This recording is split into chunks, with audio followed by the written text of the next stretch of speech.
उदाहरण 3।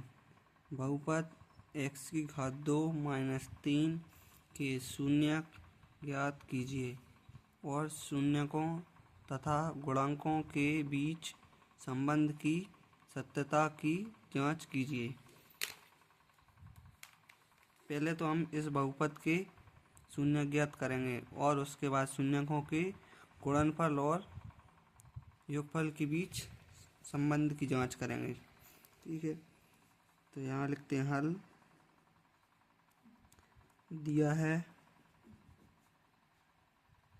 क्या दिया हमें? बहुपद x की घात 2 माइनस 3, ये हमारे लिए बहुपद दिया है।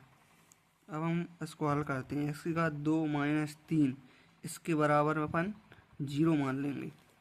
इसके बाद x की घात 2 माइनस 3 को बराबर के उस साइड ले जाएंगे अपन। तो क्या करेंगे? x की घात 2 बराबर 0, माइनस का 3 है। जब हम बराबर को उस साइड ले जाते हैं तो इसका चिन्ह बदल जाता है, तो माइनस है, तो माइनस की जगह आ जाएगा प्लस। इसके बाद x बराबर 2, 0 को प्लस 3 में जोड़ेंगे तो आ जाएगा 3। इसके बाद जब हम इस x की घात 2 को हटाकर 3 पर लगाएंगे तो करनी चढ़ जाएगी स्क्वायर, तो ये हो जाएगा करनी 3। जब हम घात हटाते हैं तो यहाँ जाएगा प्लस माइनस। इसका मतलब होता है कि ये करनी 3 को एक बार अपन प्लस में लिख सकते हैं और एक बार माइनस में। तो x बराबर पहले हम लिखते हैं करनी 3 को प्लस में और x बराबर लिखते हैं माइनस करनी 3। ये हो गए हमारे दो शून्यक। पहले शून्यक को अपन मानते हैं अल्फा। अल्फा प्लस बीटा वाला सूत्र लगेगा। तो पहले अल्फा बराबर लिखते हैं करनी 3 और दूसरे वाले को मान लेते हैं बीटा। तो बीटा बराबर माइनस का करनी 3। जी हो गया alpha plus beta, alpha and beta. अब हम अल्फा, अब क्या करते हैं अपन? जांच। जांच के लिए क्या करेंगे? अल्फा प्लस बीटा बराबर जो होता है शून्यकों का योगफल। अल्फा प्लस बीटा बराबर क्या होता है? माइनस बी बटे ए या माइनस एक्स का गुणांक और बटे में आता है एक्स की घात 2 का गुणांक। अल्फा प्लस बीटा, अल्फा कितना दिया? करनी 3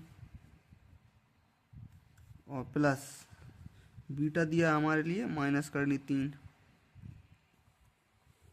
और इसके बटे में कुछ नहीं है तो मान लेंगे 1 और बराबर में चलेगा एक्स का माइनस एक्स का गुणांक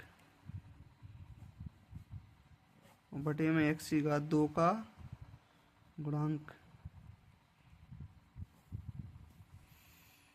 करनी 3 प्लस माइनस माइनस होगा और करनी 3 बटे में 1 है, बटे में 1 का 1 आ जाएगा, बराबर में माइनस एक्स का गुणांक बटे में एक्स की घात 2 का गुणांक।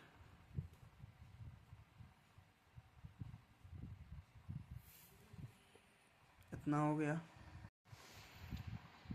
अब यहाँ पर करनी 3 प्लस का है और ये वाला करनी 3 माइनस का।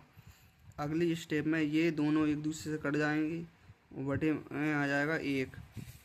तो करनी 3 में से करनी 3 चले जाएंगे तो बचेगा 0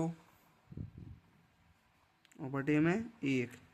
तो यहाँ आ जाएगा माइनस एक्स का गुणांक और बटे में एक्स की घात 2 का गुणांक। ये हो गया इतना। अब लिखते हैं अपन अल्फा इंटू बीटा बराबर, इसका सूत्र होता है सी बटे ए बराबर में अचर पद और बटे में एक्स की घात 2 का गुणांक। इसके बाद अल्फ़ा इंटू बीटा। अल्फ़ा था हमारा करनी 3 इंटू बीटा था हमारा माइनस करनी 3, और बटे में कुछ नहीं था तो मान लेते हैं 1, बराबर में लिखेंगे अचर पद बटे में x⁴ का गुणांक।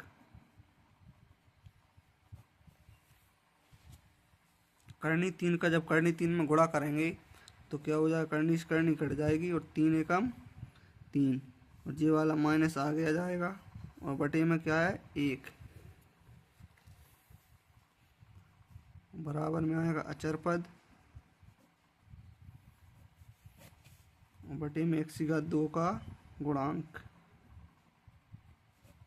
ये हो गई हमारी सत्यता की जांच।